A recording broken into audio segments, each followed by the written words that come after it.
Yo, salut à tous, j'avais écrit une première version de cette vidéo il y a quelques années, mais c'était une période où on pouvait pas dire des mots comme épidémie, pandémie, Covid sans avoir des ennuis et des fois voir la vidéo disparaître. Là aujourd'hui ça devrait passer. Encore que, mais je vais dans tous les cas tenter de vous en dire les termes. Les termes. Les termes. Les termes. Les termes. Ouais, les termes. Bon, ça vient de tomber officiellement, même si ça fait longtemps qu'on est au courant, le Covid provient d'une fuite d'un laboratoire à Wuhan. Enfin, c'est l'hypothèse la plus plausible selon le Congrès américain. D'un laboratoire P4, donc avec le plus haut degré de sécurité du monde. Comme quoi, on craint rien. Je te trouve vraiment magnifique ce soir. Attends, chérie. T'as un truc sur la joue. De quoi, mon amour? Hein? Ah oui, oh. Ah non, ça sert à rien, j'ai dû ramener ça du boulot. En plus, elle est vide. Bon, je disais... Ça les arrangeait bien de faire avaler des couleuvres aux crédules en leur disant que ça provenait du pangolin ou de la chauve-souris. On s'est toujours dit qu'il fallait un animal qui est pas trop la cote. Le panda, par exemple, c'est trop mignon. Non, ça marche pas. Donc là, on vient de passer un nouveau casting et on hésite encore entre le rat de taupe, le blobfish et Affida Turner. Mais il y a un côté crédible vu que les 3/4 de nos épidémies modernes sont des zoonoses, c'est-à-dire qu'elles nous ont été transmises par les animaux. Et le futur nous réserve sûrement des épizooties et épidémies combinées. Bisous bisous. Est-ce que le nom des laboratoires P4, ça viendrait pas du fait qu'on confie leur sécurité aux réformés P4 ? Anthropo-épizootie. Et oui, la tuberculose, la peste, l'encéphalopathie spongiforme, aka Creutzfeldt-Jacob, aka la vache folle, peuvent se répandre chez les hommes et chez les animaux parce qu'on n'est pas si différents que ça finalement. Et il y a même du potentiel avec la grippe aviaire.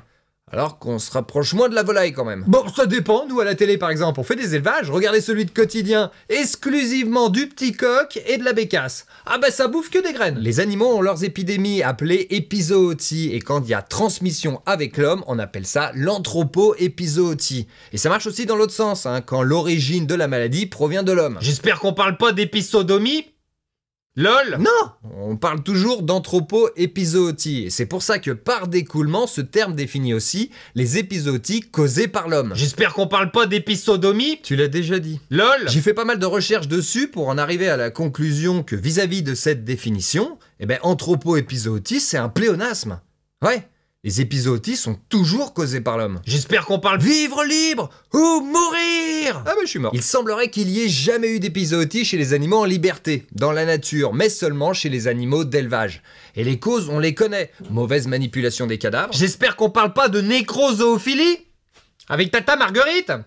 Non, c'est bon, Tata. Non, donc mauvaise manipulation des cadavres, mauvaise hygiène sur les lieux d'élevage, et bien entendu surpopulation au mètre carré et déplacement intempestif de ces grandes populations. Dit comme ça, on s'en rend bien compte que l'élevage c'est de l'esclavage, en camp de concentration, que dis-je, en camp d'extermination. Quand tu regardes les solutions données pour éviter les futures épizooties sur des sites comme l'Académie de l'Agriculture, les Points Gouffres, tout ça, on parle de faire attention aux cadavres. Ouais, pas bête. Il faudrait peut-être noter aussi, arrêter de les donner à manger à des herbivores. Faire preuve d'hygiène. Genre, ça tombe pas sous le sens. Nous, on a proposé le pédiluve obligatoire, à l'entrée de tout. Exploitation, abattoir, même des magasins pendant le Covid, ou le plateau télé de quotidien, partout. On est force de proposition. Mais par contre, jamais rien sur la surpopulation au mètre carré. Ni sur les bateaux porte-containers en provenance d'Amérique du Sud, remplis de bétail, entassés pendant 10 000 km. Ah, t'as vu d'ailleurs, ça y est, le Mercosur, ça a été signé par Van der Leyen. Hein. C'était obligé que Macron, il faisait style « Oh non, je suis pas d'accord » parce qu'en fait, il allait pas être du tout décisionnaire. Hein, et pour dire « Ouais, c'est pas ma faute, j'ai rien fait. » Alors que si, c'est ta faute.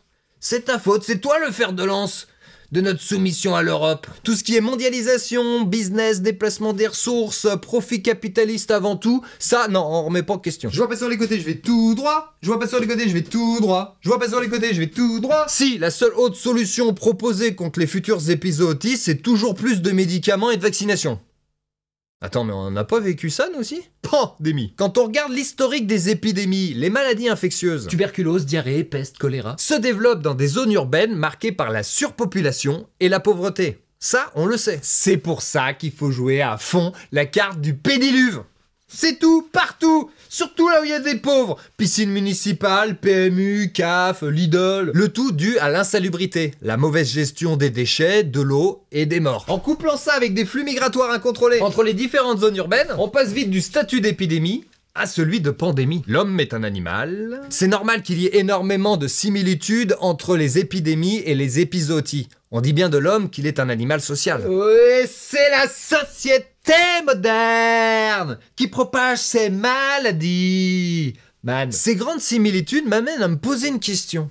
Si chez les animaux, seuls ceux réduits en esclavage sont touchés par les épizooties, et non les animaux vivant en liberté, même s'ils sont ensuite un peu impactés. Comment ça se fait que nous, les hommes épris de liberté, on se tape des épidémies?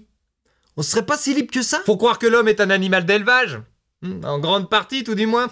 Bien fait pour votre gueule! Cette question rhétorique m'en amène une autre. La poignée d'humains qui gèrent le destin de milliards d'animaux, genre tu veux dire dans leur pérégrination sur des super conteneurs en provenance du Mercosur, est-ce qu'elle y est aussi pour quelque chose de l'entassement insalubre dans des mégalopoles de ces congénères appâtés par un gain illusoire? Ça a rien à voir, hein, surtout si c'est une grande ville écolo qui permet à n'importe quel migrant de vivre son rêve d'un jour venir me livrer mon repas en Uber. Et si on va plus loin, est-ce que l'élevage, au-delà de son impact sur les animaux, tout comme l'agriculture intensive, ne nous aurait pas rendus esclaves de nous-mêmes? Hein? Avec quand même quelques maîtres pour nous gérer, hein, évidemment. Allez, on boucle la boucle avec du Proudhon.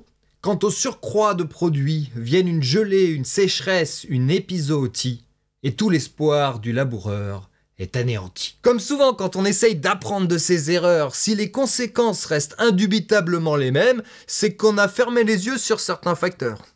C'est un sujet qui, en plus d'être en lien avec mes dernières vidéos, est aussi traité dans mon livre. Coïncidence, et ça en est vraiment une, les derniers exemplaires sont en vente jusqu'à la fin du mois.